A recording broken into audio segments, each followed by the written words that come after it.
Hello friends, welcome to our YouTube channel. आज के इस वीडियो में हम पढ़ने वाले हैं व्हाइट स्टोन सेतु को। व्हाइट स्टोन सेतु क्या होता है, इसकी रचना कैसे होती है, इसका चित्र समझेंगे और इसका सिद्धांत और इसके सिद्धांत का सत्यापन भी करेंगे। तो ये आपके जो है क्लास 12 फिजिक्स चैप्टर नंबर 3 विद्युत धारा का सबसे इम्पोर्टेंट टॉपिक है। इस चैप्टर का जो सबसे इम्पोर्टेंट मोस्ट इम्पोर्टेंट टॉपिक है व्हाइट स्टोन सेतु। इसलिए इस वीडियो को पूरा जरूर देखना। अगर पसंद आए तो लाइक करना और ऐसे ही क्लास 12 फिजिक्स से रिलेटेड वीडियो देखना चाहते हैं तो हमारे चैनल को सब्सक्राइब जरूर करना। हमने जो है क्लास 12 फिजिक्स के चैप्टर 1 और 2 के सभी टॉपिकों को अच्छे से वीडियो के माध्यम से पढ़ा है और आगे भी है, हम सभी चैप्टर को अच्छे से पढ़ने वाले हैं। इसलिए चैनल को सब्सक्राइब कर लेना और बाकी वीडियो नहीं देखे तो चैनल पर जाकर देख सकते हैं। तो चलिए शुरू करते हैं आज का टॉपिक व्हाइट स्टोन सेतु। तो सबसे पहले तो समझते हैं इसके चित्र को, यानी इसकी रचना क्या है।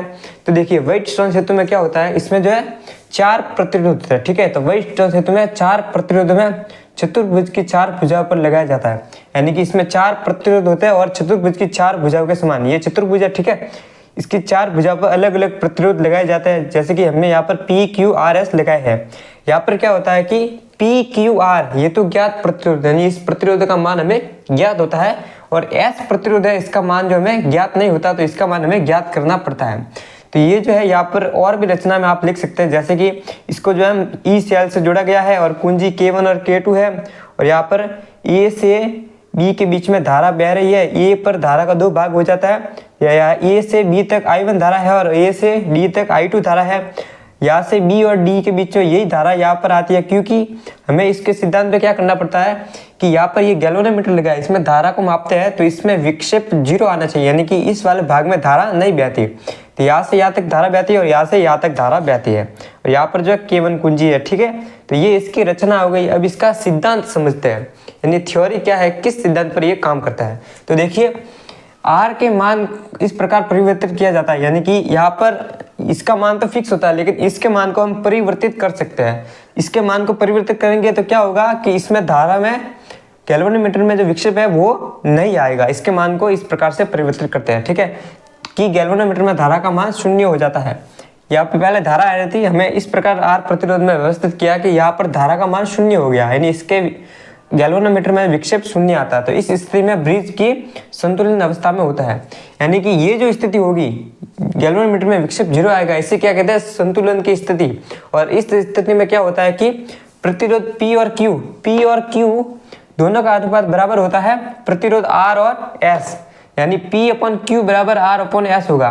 तो ये सिद्धांत से हमें क्या हो जाता है कि 3 प्रतिरोध ज्ञात थे, P, Q और जो है R प्रतिरोध, 3 प्रतिरोध ज्ञात थे और S प्रतिरोध अज्ञात प्रतिरोध था। तो इससे गुणा करके हम जो है S का मान ज्ञात कर सकते हैं। अब ये जो सिद्धांत है इसका सत्यापन करेंगे, यानी कि P/Q और R/S कैसे आया। तो देखिए सत्यापन समझते हैं। तो सत्यापन में हम जो पढ़ेंगे किरचॉफ के नियम से। इसमें जो है किरचॉफ का द्वितीय नियम लगेगा। अगर आपने अभी तक किरचॉफ के नियम नहीं पढ़े तो हमारे चैनल पर वीडियो है जिसमें हमने किरचॉफ के दोनों नियम, प्रथम नियम धारा का नियम और दूसरा वोल्टता और लूप का नियम भी पढ़ा है। इसमें जो है दूसरा नियम काम में आएगा, जिसे जो है वोल्टता या लूप का नियम कहते हैं। तो देखिए यहाँ पर जो है एक तो ये लूप बन रहा है फर्स्ट लूप, ठीक है, और एक ये लूप बन रहा है सेकंड लूप। तो फर्स्ट और सेकंड लूप में हम जो है किरचॉफ का नियम लगाएंगे और उससे जो है ये सिद्धांत P/Q बराबर R/S ज्ञात करेंगे। कैसे करेंगे, तो सबसे पहले हम किरचॉफ के द्वितीय नियम से क्या करेंगे कि ABDA, ये ABDA ये वाला लूप लेंगे, लूप फर्स्ट लेंगे। इसमें क्या होगा, किरचॉफ का द्वितीय नियम लगाएंगे, यानी कि किसी परिपथ या किसी लूप में बहने वाली धारा और उसके संगत प्रतिरोध का गुणनफल, उसमें लगे हुए सेलों के विद्युत वाहक बलों का मान जो होता है बराबर होता है। तो इसमें इस परिपथ में सेल तो कोई नहीं है, तो बराबर में 0 लेंगे। ठीक है, और धारा कौन सी है, I1 धारा है, इसके संगत प्रतिरोध कौन सा है, P, तो I1 गुणा P। अब देखिए इसकी दिशा इस तरफ है, ठीक है, और इसकी दिशा इस तरफ है, दोनों की दिशा विपरीत है। ठीक है, तो इस I1 के विपरीत I2 की दिशा है, तो इससे यहाँ पर आएगा -I2। इसके संगत प्रतिरोध है R, तो R बराबर में 0 किया, क्योंकि यहाँ पर कोई भी सेल नहीं लगा हुआ। तो अब देखिए यहाँ पर माइनस है, तो इस तरफ पक्षांतर कर देंगे, तो I1P बराबर क्या हो जाएगा, I2R। इसे समीकरण 1 नाम दे देंगे। अब लेंगे दूसरा लूप, ये वाला लूप लेंगे। ठीक है, BCDA में, ठीक है, BC, यहाँ पर B नहीं है, यहाँ पर C है। ठीक है, BCDB में, ठीक है, ये वाला लूप लेंगे, सेकंड लूप। तो देखिए यहाँ पर क्या हो जाएगा, धारा कौन सी है, यहाँ पर ये धारा ये वाला लूप है, धारा I1 इसका संगत प्रतिरोध है Q। अब देखिए इसकी दिशा इसके विपरीत है, ठीक है, इसकी दिशा इस तरफ होती तो हम प्लस करते, लेकिन इसके विपरीत है तो माइनस करेंगे, तो -I2 इसके संगत प्रतिरोध S बराबर 0 हो जाएगा, क्योंकि यहाँ पर भी कोई सेल नहीं है। तो अब देखिए I1 क्रॉस जो है Q बराबर ये इस तरफ पक्षांतर हो जाएगा I2 S हो जाएगा। इसे समीकरण 2 नाम देंगे। अब क्या करेंगे, समीकरण 1 में समीकरण 2 का भाग देंगे, ये समीकरण 1 इसमें समीकरण 2 इसका भाग दे देंगे, तो क्या होगा देखिए I1P बराबर में देखिए I2R और भाग दिया इसका तो I1Q और अपन में I2S, तो यहाँ से I1 से I1 कट जाएगा, यहाँ से I2 से I2 कट जाएगा, तो आएगा P/Q बराबर R/S। तो ये जो है सिद्धांत है व्हाइट-स्टोन सेतु का।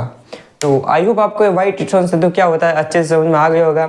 इसमें हमने जो इसकी संरचना पढ़ी, रचना पढ़ी, सिद्धांत पढ़ा और सत्यापन पढ़ा, तो यही है व्हाइट-स्टोन सेतु।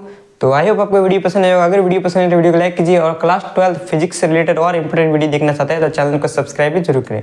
मिलेंगे नेक्स्ट वीडियो में। Thanks for watching.